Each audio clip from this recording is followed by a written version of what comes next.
Hello, welcome to my channel, The Hebrew Bible. This is Moses Gumadi, and we are in part 4 of the series on the Tetragrammaton, the 4-letter name of God, YHWH. Now, let's look at the book of Exodus chapter 3, because that is where the meaning of the Lord's name begins to appear. When Moses had that encounter with the Lord on Mount Horeb, in the mountain of God, in the book of Exodus chapter 3. I will read from verse 11. And Moses said unto God, Who am I that I should go unto Pharaoh, and that I should bring forth the children of Israel out of Egypt? Me, Anohi. Who am I? Just remember this. I'm going to connect all these highlighted thoughts. We go to verse 12. And he said, the Lord said, Certainly I will be with thee. This is the answer. Who am I is the question. He says, I will be with thee, and this shall be the token, etc. And then here we read in Hebrew, Vayomer ki ehyeh imach. Ehyeh imach. I will be with thee, or ehyeh be with thee. Remember this. So we're getting the introduction to the Lord's name right here in verse 11 and verse 12. And then verse 13, And Moses said unto God, Behold, when I come to the children of Israel, and shall say to them, The God of your fathers hath sent me to you, and they shall say to me, What is his name? And what shall I say? Ma Shemo, what is his name? What should I say to them? Okay, again, we're going to get back to this one. Remember this too. And then the Lord declares his name. And God said unto Moses, I am that I am. And he said, Thus shalt thou say unto the children of Israel, I am hath sent me unto you. Vayomer Elohim el Moshe ehyeh asher ehyeh. Vayomer Kotomar livnei Israel ehyeh shalachni elechem. So he's saying, I am that I am. Ehyeh asher ehyeh. And he says, Ehyeh hath sent me to you. Ehyeh shalachni elechem. So this ehyeh is occurring, as we can see in verse 12 it occurs. Ehyeh imach, I will be with thee. And then he asks the name, Ehyeh asher ehyeh. I am what I am, or I am who I am. It also means I will be what I will be. I will be that I will be. You can make all the combinations. I am that I will be. I am that I am, I will be that I am, and I will be that I will be. All combinations are equally possible grammatically. Now, the next verse, And moreover God said unto Moses, Thus shalt thou say unto the children of Israel, The Lord God of your fathers, the God of Abraham, the God of Isaac, and the God of Jacob, hath sent me unto you. This is my name forever, and this is my memorial unto all generations. We have seen this verse earlier in the series concerning the Tetragrammaton, the 4-letter name of God. Here the Lord introduces, having said that his name is Ehyeh asher ehyeh, I am that I am. Now he introduces his name, Adonai YHWH. Let's read in Hebrew. Vayomer od Elohim el Moshe, Ko tomar el bnei Israel, Adonai Elohai avotechem, Elohei Avraham, Elohei Yitzchak, ve Elohei Yaakov, shalachni elechem. Ze shemi leolam, ve ze zikri ledor dor. What a wonderful words are these. Very, very weighty. The Lord, the God of your fathers, the God of Abraham, the God of Isaac, the God of Jacob, has sent me. This is my name forever. Ze shmi leolam. The Lord is his name. Now we are considering the verses that are leading up to this revelation in Exodus 3:15. Of course, in the previous verse also, Exodus 3:14. Okay? Now, we quickly move to Hosea 1:9, and I want you to consider another verse just for contrast, when actually the Lord disowns his people, the northern kingdom. Now, these are not the Jews. The Jews are in the southern kingdom. We're talking about the Israel, the northern kingdom, the kingdom of Israel, the children of Israel in the north. And he said, call his name Lo Ami, or Lo Amai in English, Lo Ami, for ye are not my people, and I will not be yours. Hosea 1:9. Vayomer karash mo Lo Ami, ki atem Lo Ami, you guys are not my people. Ve anochi, and I, Lo Ehe lachem, Lo Ehe lachem, and I am not, I'm adding am in English, you say, and I not Ehe to you guys. So I am not Ehe to you guys, neither are you my Ami, or my people. You see, this is an important contrast, because the Lord said to Moses, the question is all about identity. Who is Moses? Who is the Lord? Because the name reveals the identity and the essence. Identity is the essence, and essence is the character. They're all one and the same. The core identity is the core essence, and the core nature is all in the name. And so Moses, he says, who am I? Mi anochi, who am I? And he says, Ehyeh imach. Don't worry who you are. I am with thee. And then he reveals I am that I am, Ehyeh asher Ehyeh. And he reveals YHWH. Now here, Ehyeh is not with them. And so there is a contrast now. Now, let's summarize quickly what's happening in Exodus chapter 3, verse 12 to 15, or even 11 to 15. Who am I? Mi anochi. The Lord says, Ehyeh imach. Don't worry about who you are. I am with you. Meaning, don't worry about your own identity, your I-ness. I'm calling your I-ness, meaning your I, the feeling of I, or your consciousness, I. Don't worry. Mi anochi. Who am I? Come on. Never mind who you are. It doesn't matter. I am with you. I will be with thee. Meaning, the Lord is as though he is lending his I to me, so that when I act, it is as though he acts in and through me. That's the meaning that he's giving to Moses. This exact doctrine is repeated in the New Testament, where Paul says, I am crucified with Christ, nevertheless I live, yet not I, Christ liveth in me. So he basically an exchange of identity, as it were, taking up somebody else's identity and living their identity. Ehyeh imach. So when the Lord says Ehyeh imach, and what he's saying is, don't worry about who you are. Take my identity upon you and act on my behalf. Okay. And then Moses says, Mashmo, what is your name? Ehyeh asher Ehyeh.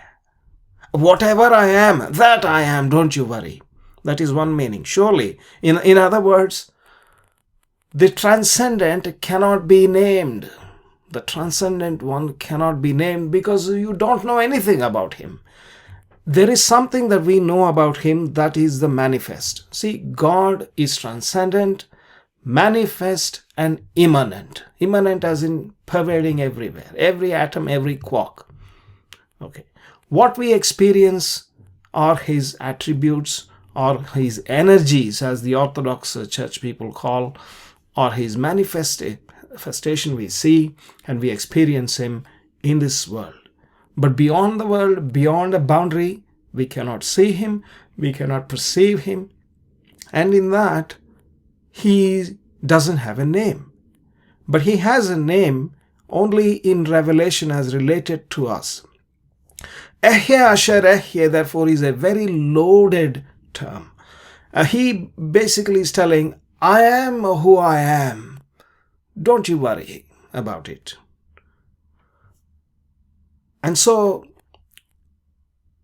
in Sanskrit they call Nirakara Nirguna, means without shape, without form, without attributes. So the without attributes existence of God is beyond the revelation, that is in the transcendence, and that is actually true, and that is essentially what he's saying. I will be what I will be. I am what I am in the transcendent, but it also means I will be what I will be, as I will show you shortly, where he enters into the world and he is and he becomes immanent. Okay. And then he reveals, Adonai YHWH Zeshmi Leolam. This is my name forever. So the whole thing develops, as it were. And this has to be, it can't be explained. And I'm trying to explain it from my viewpoint. I'm sure this will be perceived and understood by you. But again, it is something we have to personally appropriate and think over and meditate. So that the Lord brings it to your heart. Only then we can understand this. Now, what I want to tell from all this summary is that Hayah and YHWH, right, these two forms are related in meaning, okay? And therefore, the meaning of YHWH must come, at least in this revelation here. There are manifold meanings, but the primary meaning, at least in the place where we are looking at, in the book of Exodus, the revelation that God has given to Moses, that surely has the same meaning as Hayah, but of course in the third person. This is the first person, that is the third person, which I'm going to explain shortly. Just also remember this Hayah with us or Hayah with thee concept as well, which I will be touching upon a bit later. Now, I'm going to briefly touch Hebrew grammar. Now, you may not have looked at some of the grammatical things, but you don't have to worry. I'm going to bring in a couple of terms. Therefore, I showed you this chart. This chart it looks complicated, but don't worry much about it. I'm going to show you a few little things here. Hebrew verbs are like one single root can be inflected into so many different ways. That's what is the speciality with Hebrew, okay? And to inflect it, there is a dimension called a conjugation. So there are 10 different ways in which you can conjugate, okay? And then you have 7 different verb stems or binyan. So you have a combination, right? And then I'm going to explain what these verb stems are. So you have this active voice, 3 of them in the active voice, and 3 of them in the passive voice, these verbs. So for example, to kill is active, to be killed is passive. Now, within the active and passive, you have simple, intensive, and causative. Again, simple, intensive, causative. I have shown the correspondence. The first one and the last one are related. The first one is active, the last one is passive. Simple, passive, simple, active, etc. Kal and Nifal, Piel and Pual, Hiphil and Hofal. In the middle, Hiphil, which is a reflexive, which means the action is done upon oneself. So that is an action done to oneself. Okay, so these are the classifications. As far as, and we are only going to focus on this Kal and Hiphil. These two, in relation to the Lord's name. What is the meaning is what we're trying to dig into. And therefore, I will consider Kal and Hiphil. Don't worry about the rest of it. I'm going to just show you, make it as easy as possible. Just remember these words, Kal and Hiphil. It's basically simple active and causative active. That's all. That's it. Okay, now as far as these 10 dimensions are concerned, the 10 actually, they're only about 8, and so you can see 2 infinitives, 2 participles here. I have all these explanations, different, if you want to pause it and read it, you can read it. But I'm going to be focused only on this Yiqtol, which is an incomplete action. That means either the action hasn't started, it will start in the future, or the action has started, but it is continuing and has not been completed and it is ongoing. Okay, in either case, you have this imperfect or the incomplete action, which is Yiqtol. Yiqtol. Okay. So we're going to consider the kal and the Hiphil and then Yiqtol. Now, what happens is if you take any combination, for example, for every combination of, say, in this case, Yiqtol, Hiphil, the verbs can have so many other varieties like person, gender, and number. So you have first person, second person, third person, masculine, feminine, singular, plural, and therefore the 10 by 7, 70, and then all these variations. Well, not really in all the kinds of combinations, but you can understand the complexity of Hebrew verbs is massive. It's a huge subject, but I have tried to simplify everything. This is how it works. There are two dimensions, conjugations and stems, and we're going to deal with kal and Hiphil stems and Yiqtol conjugation. That's all. That's all what I want to say. Okay? Right.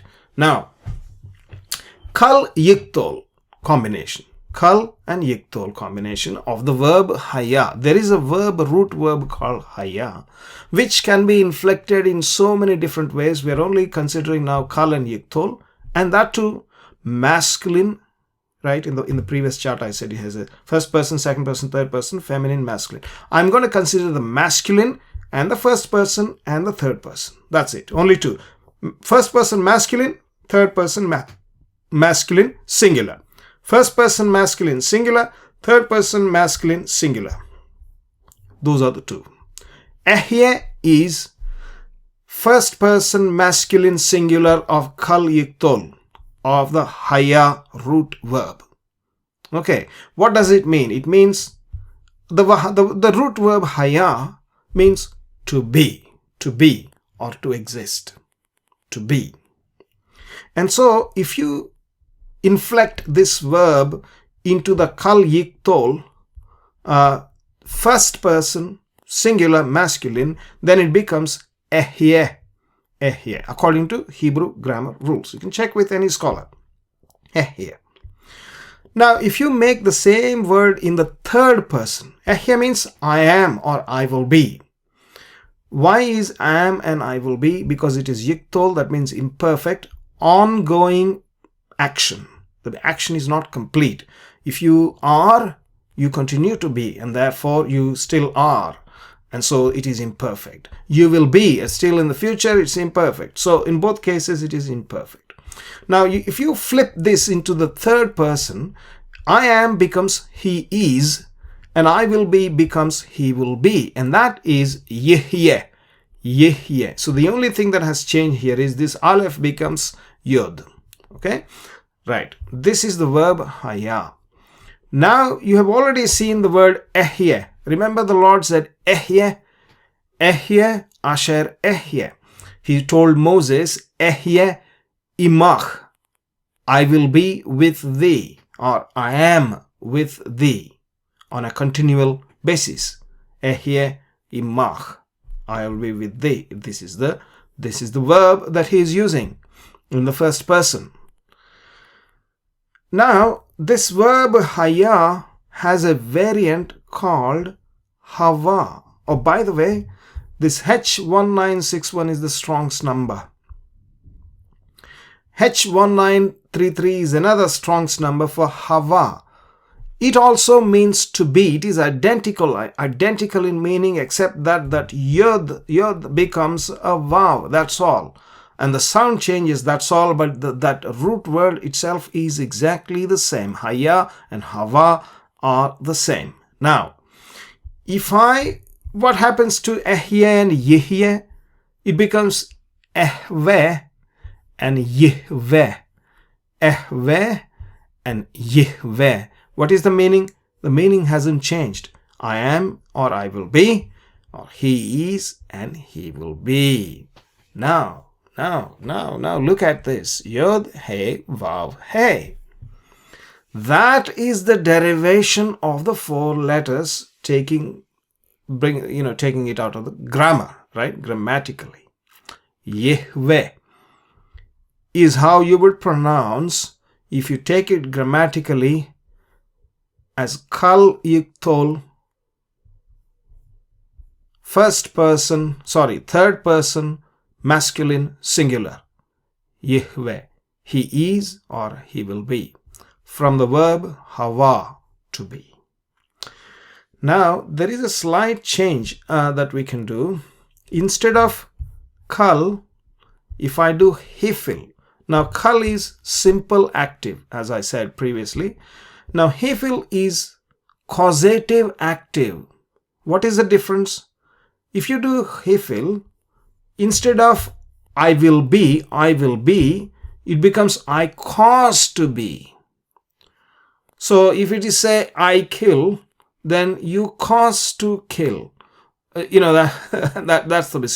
So there is a causative. Okay. Here I cause to be, whereas here it is I will be. So Hiphil Yiqtol, and the same thing remains, will be YHWH.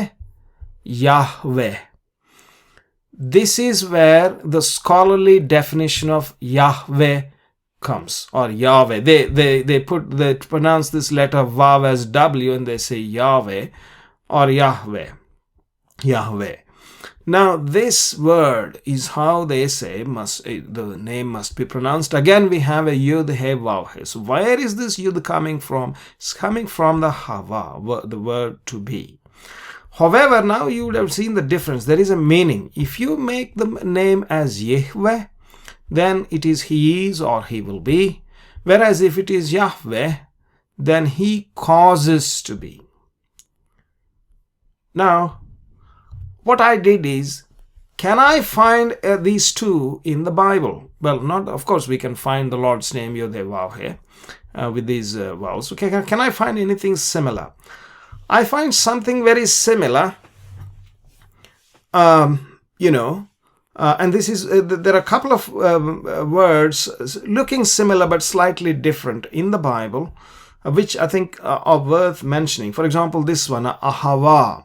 Ahava. Oh, by the way, don't get confused with the word love. Ahava, that has a bet. So Ahava, it sounds like that pretty much, and perhaps this is why they did a word play and say God is love, perhaps because this word Ahava means I am, or I will be, or I exist. It turns out to be the name of a river. In the book of Ezra, we'll come back to that. So Ahava is a noun. It occurs in Ezra, as I have said. There's another word, Yehu, that occurs in the book of Ecclesiastes. Here, Yod with Shva and Shuruk, right? Yehu is pronounced Yehu. It means he will be. This is Kal Yiqtol. Okay, yeah, I just checked the morphology of this word. It is in Kal Yiqtol. These two obviously are related. Well, this is a noun, somehow seems to be derived from this verb. And this is obviously an inflection of this verb. Why this he becomes an aleph, I don't know. But again, it looks like my resources tell, basically the morphology information that all scholars have in their Bible search programs, etc. That it does tell that this is a Kal Yiqtol.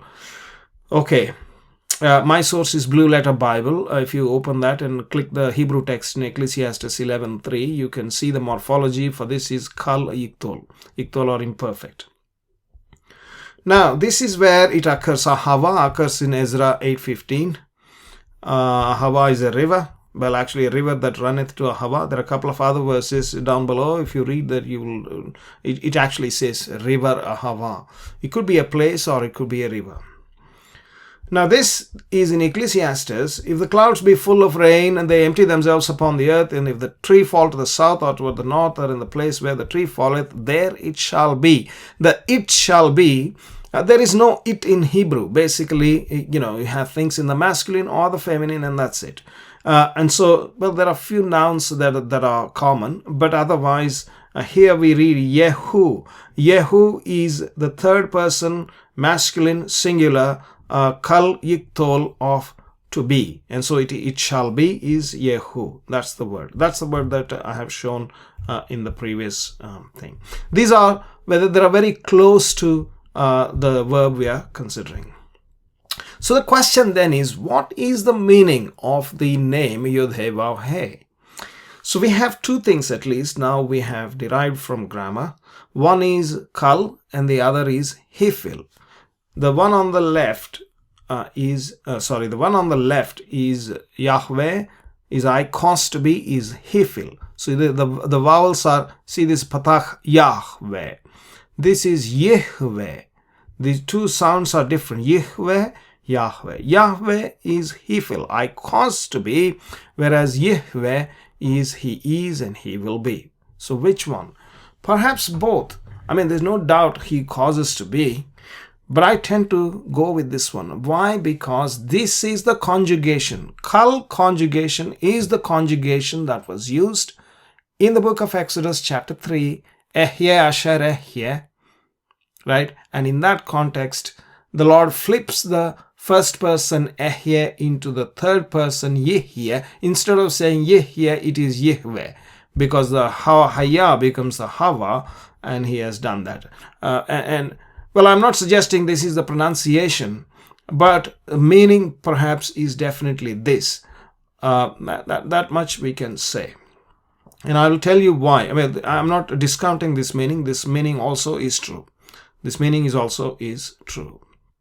Now, why am I saying this? Now, let's look at a couple of verses here. In Zechariah chapter 14, verse 9, which we saw in the previous video. And the Lord shall be, future, king over all the earth. In that day shall there be one Lord, and his name one. V'haya Adonai lamelech al kol haaretz bayom hahu yihyeh Adonai echad ushmo echad. V'haya. You see this one here, the word Hayah, to be. Now this is Hayah is Yiqtol type, so meaning he will be in the future.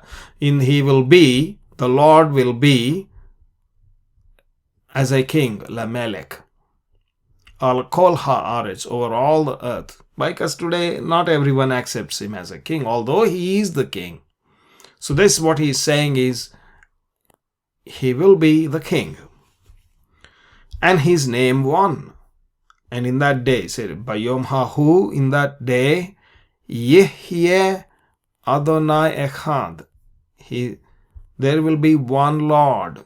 That meaning the Lord's conception also, like as how we are discussing, is varying, isn't it? There is not a consensus. There is not a same understanding.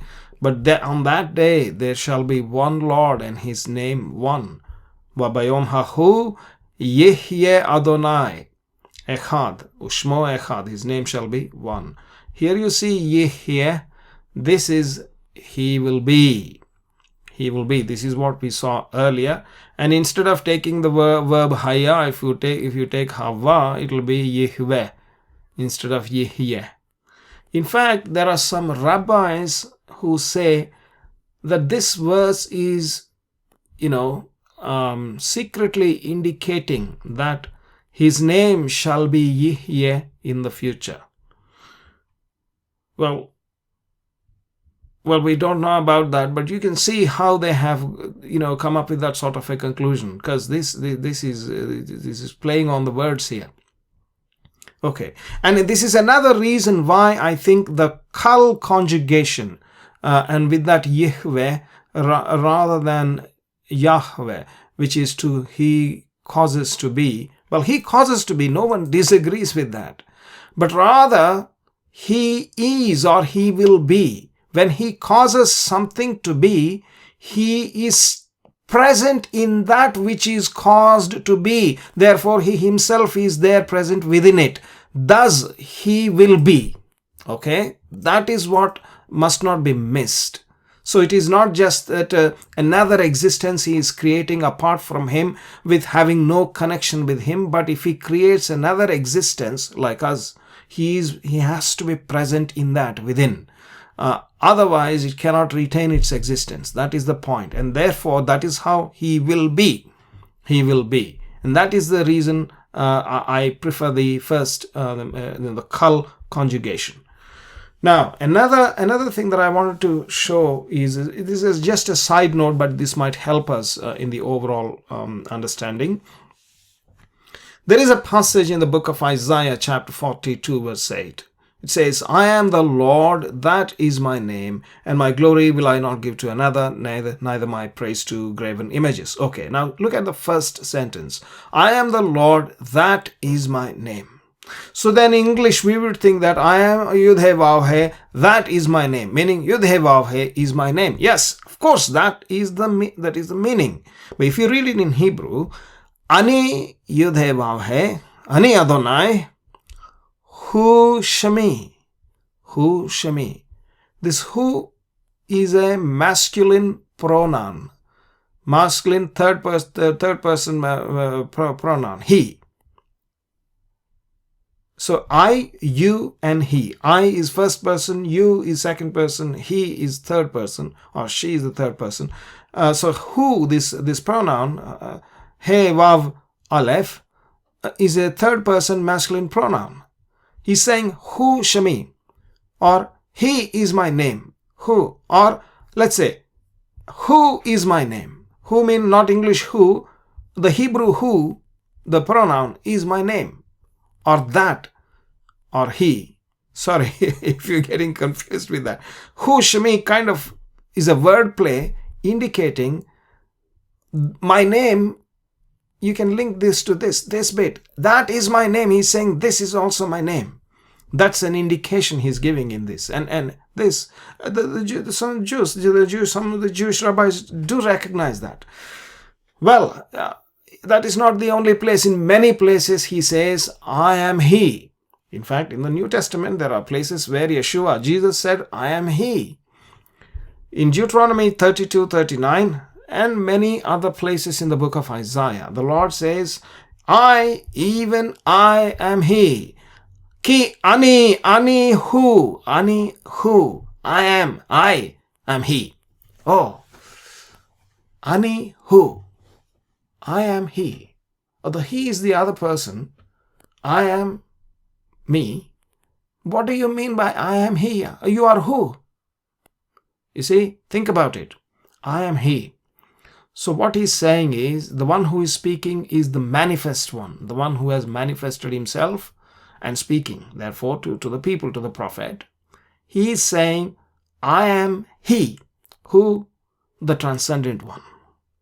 The transcendent one out of whom all has come, out of whom everything has emerged.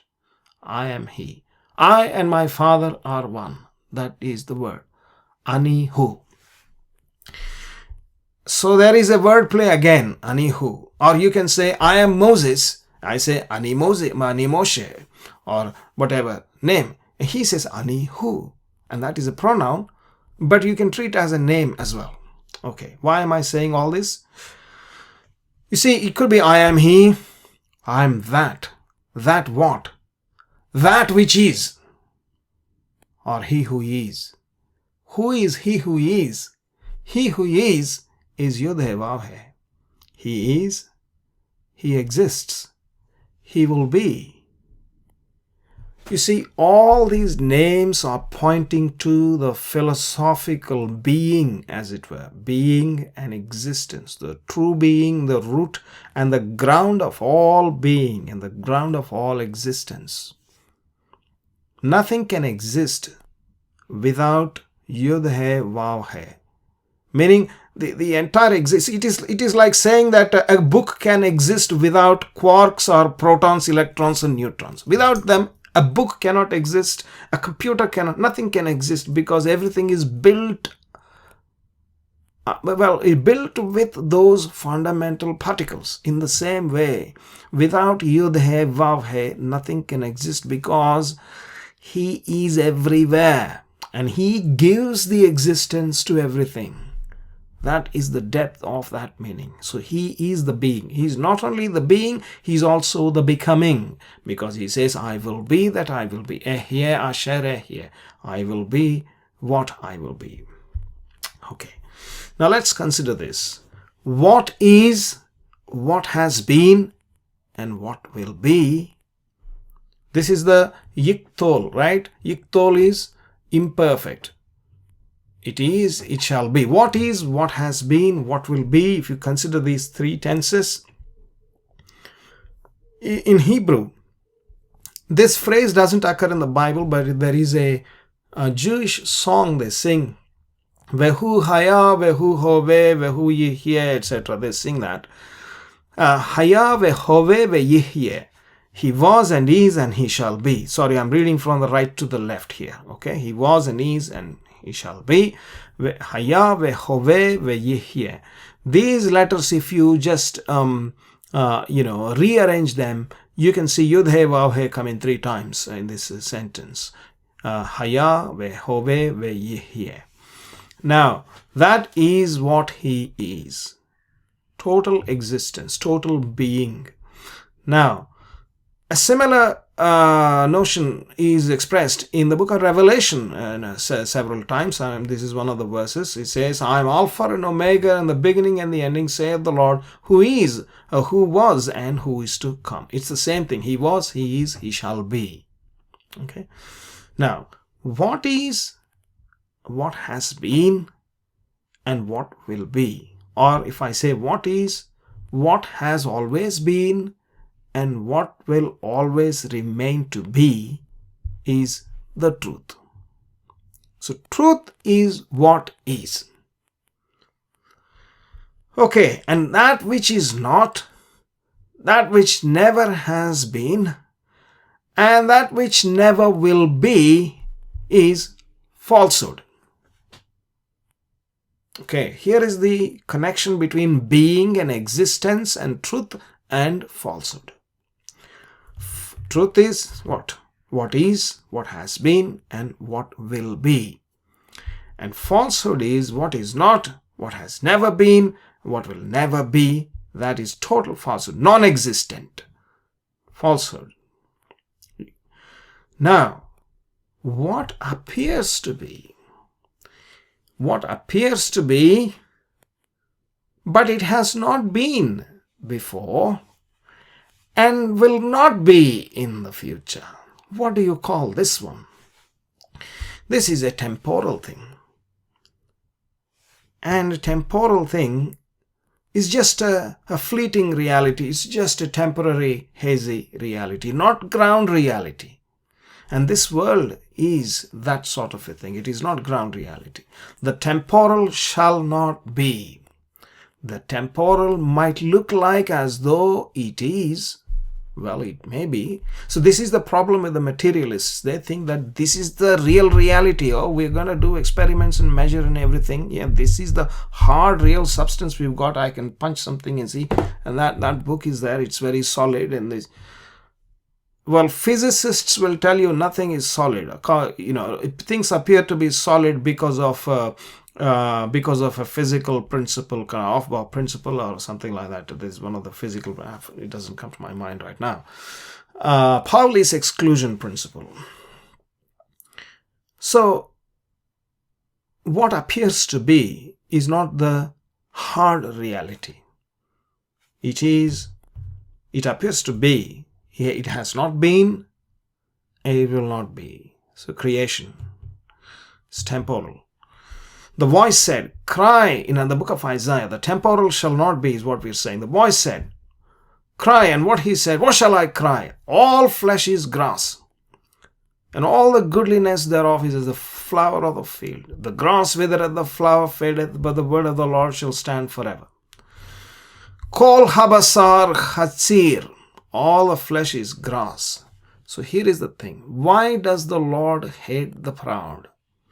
Because the proud think that their wealth, their physical strength, their material strength, their intellectual prowess, whatever they think they have. You're rich and you're beautiful, or you're handsome, you are strong, you are big, you have a big house, you have a big car, you have everything. And these are, there for me, and this is who I am. Well, all it takes is in a moment, everything can be gone. Look at Ukraine, what's happening. It's very unfortunate. Many, many things are happening in the world. in a second. Things can be made into rubble. All flesh is grass, the temporal shall not be. Kol habasar chatzir. Only in YHWH can we have our being. If the temporal is completely removed, what will happen to us? Do you think we will disappear into thin air and lose our existence? No. What does that mean? Well, it means that there is something within us that will not be destroyed. Well, no, it is not the Platonic soul. It is not that nephesh will be destroyed. The Lord Jesus said in the Matthew chapter 10 verse 28 that he will, fear not the man who can only destroy the body, but fear him who can destroy both the body and the soul. Suki in Gehenna. Well, even soul can be destroyed, but what remains? What remains is his image and the spirit and the neshama that he has given. God is our refuge and strength, a very present help in trouble. Therefore will we not fear, though the earth be removed and though the mountains be carried into the midst of the sea. What happens if the whole solar system disappears in a second? What happens? Or the whole universe pops out of existence, let's say. What will happen to you? What will happen to me? I have no fear. Why? Because my being continues. My being is rooted in the being. Who is the being? Is YHWH Yehovah. That is the thing. Pauline doctrine. Apostle Paul in 1 Corinthians says in the New Testament, one day, when all things in this temporal world, things are going in different ways, God is testing a lot of things. He has given us existence in this temporal world for some time, for whatever reason that we have to do, accomplish something and achieve something, maybe refine our character, blah, blah, blah, whatever that is. And when he has brought everybody, all things under his subjection, when all things have bowed their knee to him willingly, and not under duress, and all things have confessed his name. The Lord himself, the Son also himself shall be subject unto him that put all things under him, that God may be all in all.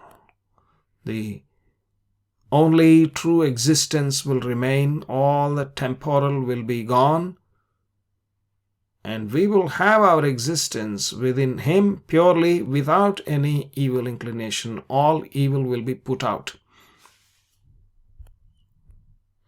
That is what will happen. That's the meaning of the name YHWH. Please do like the video if you have liked it, of course, and please do comment. Subscribe to the channel, click the bell icon, please, so that you can receive notifications when I post the next video. And please do forward it to your friends if you think it is worth forwarding. And I will see you in the next video. Thank you very much.